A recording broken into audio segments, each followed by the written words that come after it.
sense to be calling Lamidi Apapa's political gerrymandering, to be calling them a faction in Labour Party.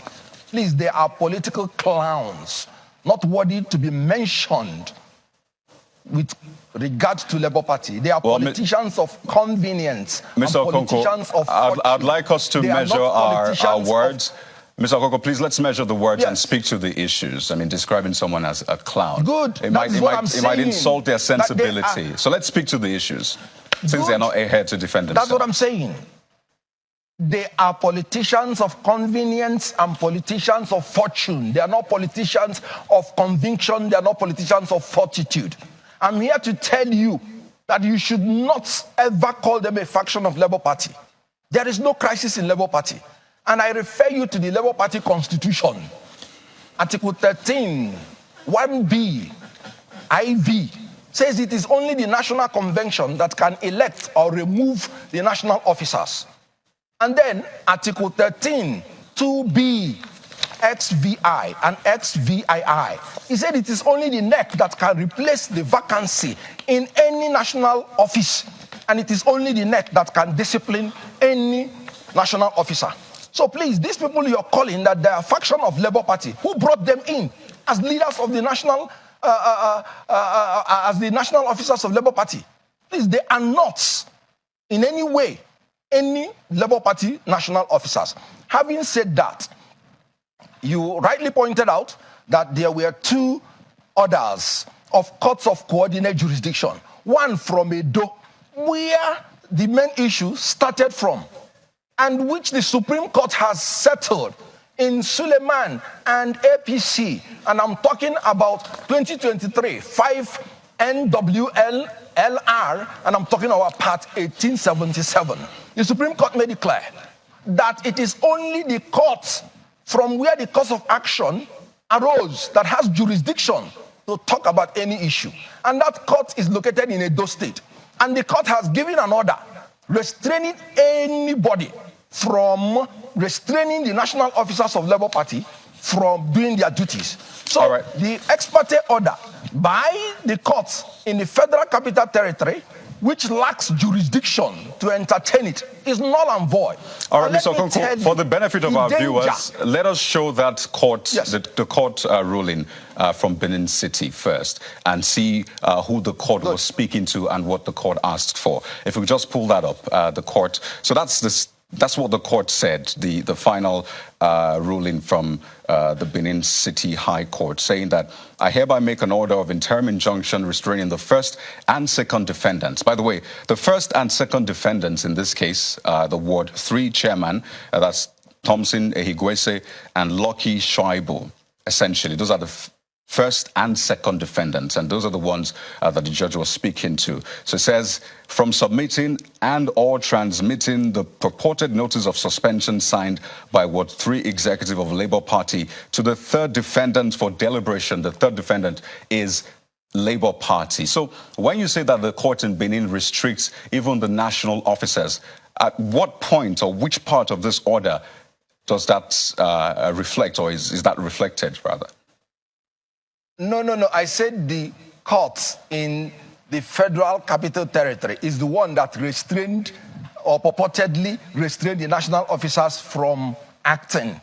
The court in Benin City restrained the defendants, that's those people who purportedly suspended the national officers, from doing anything with that illegal suspension. Meaning this is Mr. Okonkwo, pardon me. Please, let's go through the Abuja one now, just so we know, because the Abuja case does not refer to the ward at all.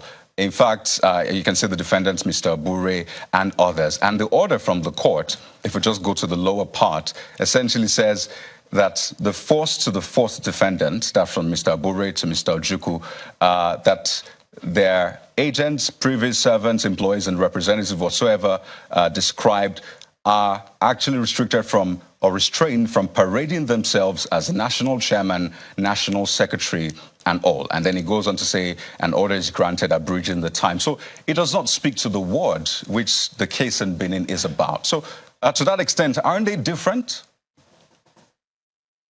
Good. That is why I'm telling you That is why that order is flawed completely. Having read that order, what have you made out of that order? Nothing. The order is flawed. First of all, are you describing the order of a court as flawed? That's the order of a court. Oh, yes. So, yes, you have the right to criticize the ruling of a court. That ruling ought not to have been in the first place. By the law, the law says it clearly. You cannot use ex parte order.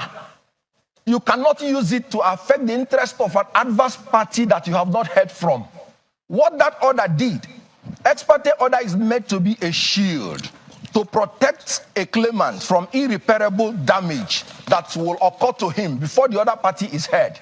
You cannot use ex parte motion and ex parte order to affect the interest of another party that you have not heard from. That is against the Constitution, Section 36, Section 1, and Section 36, subsection 5.